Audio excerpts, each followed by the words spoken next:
So this question is from my batchmate in college. So way back in college. So sabi pa niya, saan daw nakakaba ang IELTS or yung teacher's board? Yung ano kasi guys, yung teacher's board, grabe ito. Ito, yung arms ko and legs nangatog.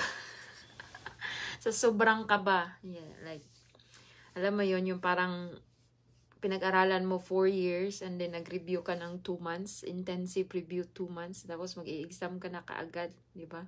After graduation, nag-exam ka na kaagad. So, grabe ang pressure nun. Dapat, sabi ko sa sarili ko, dapat papasa ako kasi ano, besides sa nakakahiya, ang gastos, ang pagod, so dapat there's no room for excuses na babagsak ka, no? Wala sa option yung dapat, wala sa option na ano, kung babagsak ka o hindi. Yung sa IELTS naman, sabi ko sa sarili ko, dapat hindi ka babagsak dahil magbabayad ka uli ng 15,000 at ayaw kong magbayad uli. So, dapat pasado ka dyan. Dapat lalabas ka sa examination room na, ano, after, kasi 3 to 5 days, may result na po ang IELTS. So, within 3 to 5 days, dapat kukunin mo na yung result ng IELTS na pasado ka.